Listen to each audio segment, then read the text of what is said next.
In 1922, Howard Carter was running out of funds. During his excavations in the Valley of the Kings, he had found nothing. But so, on the 4th of November, he notes in his diary, "They have found a small step in the sands." He didn't know it yet, but that small step would change the world's interest in ancient Egypt forever. Today, it is exactly 100 years since the discovery of Tutankhamun's grave. It was then, and still is, the most extraordinary find ever made from ancient Egypt. An almost untouched grave of a pharaoh. It will most probably never happen again. For this reason, in a small two-part series, we will concern ourselves with King Tut. This episode will be about King Tutankhamun and the fragmented history that we have about him, his life and death.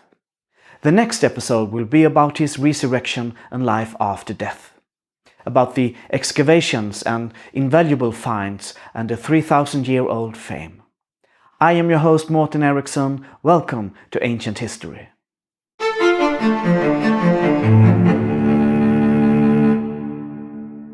Tutankhamun, or Tutankhaten as he was called then, was 8 or 9 years old when he ascended the throne, under the supervision of his vizier Ay, an unprecedented relation. His reign marks the end of the Amarna period during the 18th dynasty.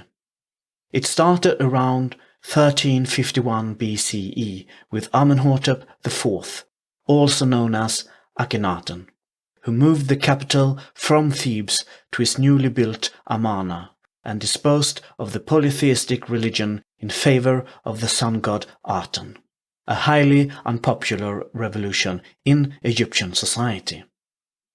Between his death somewhere around 1334 BCE and Tutankhamun's ascension, there are at least 2 other pharaohs. One was called Smenkhkare. After him comes Neferneferuaten, a female pharaoh and most often believed to have been Queen Nefertiti, the late Akhenaten's famous wife. If you're interested in the modern history of Nefertiti, there will be a link somewhere here to an earlier episode. Both seem to have co-ruled with Akhenaten in some way, but to what extent is uncertain. Neferneferuaten in any case ruled after Akhenaten's death. Taken together, they passed no more than 3 years before Tutankhamun rose to the throne in 1333 or 1332 BCE. Needless to say, he was at this time heavily influenced by those around him. The problems with Tutankhamun's history start earlier than that though, even before his birth. We do not know for sure who he really was. One single text from Hermopolis states that he was the son of Akhenaten, but not to Nefertiti. He is not depicted in a single picture portraying Akhenaten and Nefertiti. Therefore, he is most likely the child of another woman. It was long believed that this woman was Kia, another known wife of Akhenaten. But more recent and somewhat debated DNA analysis show that Tutankhamun was the child of the woman, now a mummy, called the Younger Lady. This female has turned out to be the offspring of Amenhotep III and his wife Teje. As such, she was a full sister of Akhenaten. Tutankhamun was thus their incestuously conceived son. Genetically, his haplogroups originate in the Near East, and he shares these genes with his father Akhenaten, grandfather Amenhotep III, with his mother, and with his grandmother Tia and great-grandmother Thuya. A study from 2022 also states that there might be indications of some elements from tropical Africa in their genes. Still, different DNA analysis of mummies show that ancient Egyptians had less sub-Saharan influence than modern-day Egyptians. As a young boy, we know that he was nursed by a woman called Maya, who is also depicted in a relief. Her tomb in Saqqara has been found. To make things even more delicate, Tutankhamun later married Ancestry, his half-sister from the marriage of Nefertiti and his father Akhenaten, showing us that the incestuous marriages of the Egyptian elite was more than just symbolic. They in turn had 2 daughters, one that was prematurely born after 5 to 6 months, and one that was born at full term but died shortly afterwards. Both were buried in the tomb of Tut, which was a rare thing. Apparently, the young parents wanted to show their love. The meaning of Tutankhamun's name is also not agreed upon. What we do know is that he changed his name during the 2nd year of his reign. He then removed Aten and added Amun to show the shift in religious allegiance. The name probably means something like living image of Amun, or the life of Amun is pleasing, or something in that area of interpretation. His queen also removed Aten from her name. Once crowned, Tutankhamun started to reverse the unpopular reforms that his father had made. The cult of Aten was abandoned, and that of Amun and the other gods were reinstated. He commissioned new statues and restored art and temples that had been pillaged by Akhenaten. The capital was moved from Amarna back to Thebes, and accordingly he also moved his father's corpse from Amarna to the Valley of the Kings.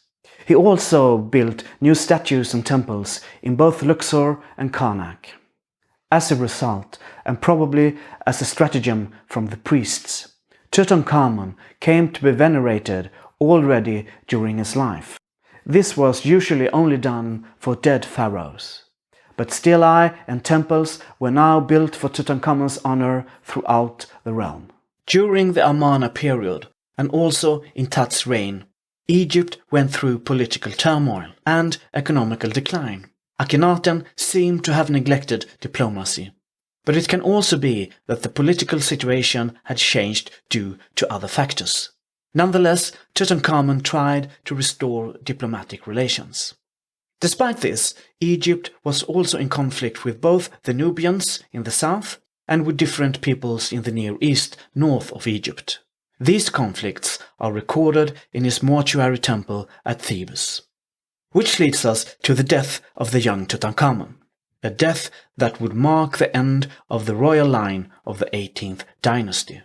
Tutankhamun had been about 167 centimeters tall, that is 5 feet 6, and he shared characteristics with his family, among them large front incisors and a marked overbite.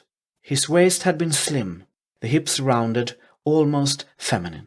Due to genetical heritage and inbreeding, it has been proposed that he suffered from all or some of the following afflictions: gynecomastia, Marfan syndrome, Wilson-Turner X-linked intellectual disability syndrome, Fröhlich syndrome, Klinefelter syndrome, Andrian insensitivity syndrome, aromatase excess syndrome, sagittal craniosynostosis syndrome, and Antley-Bixler syndrome.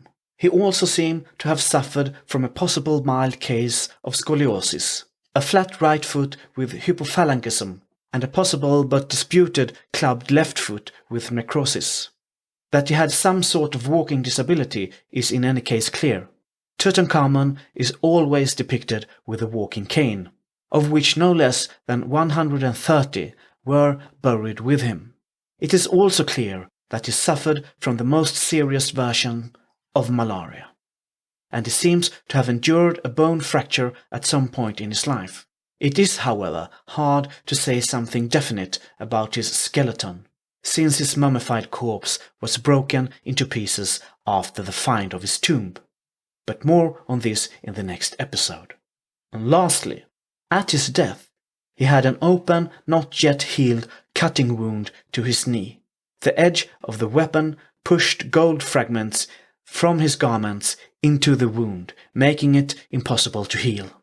Later, the embalming fluids found their way into the same wound. What about death then? No surviving records exist. Partly because the last emperor of the 18th dynasty, Horemheb, performed a thorough damnatio memoriae, that is, an erasure of every mention of the whole Akhenaten family during his reign. Some suggest a combination of causes: a leg fracture, weakness due to malaria infection, and multiple weakening disorders. One suggestion is that he died while campaigning, perhaps a fall from his chariot, although his walking disabilities make it improbable that he took part in the actual fighting. We do not know, but it seems clear that he died while being away from his capital. His corpse went through 2 embalments, one to preserve the corpse before it could be transported home and be taken care of in a more proper way. It is still held that murder is the most probable cause, although little or no actual evidence exists. The main suspect would then be his vizier I, who gained control of the throne after Tutankhamun. The king did in any case die unexpectedly. This is apparent from the tomb itself. Much of the grave goods are reused materials in some way. The chamber itself is small and was originally intended for someone else, and there are only a few decorations, and the wall paintings show that the craftsmen worked in haste. But more on these intriguing facts in the next episode, where we will look at Tutankhamun's afterlife.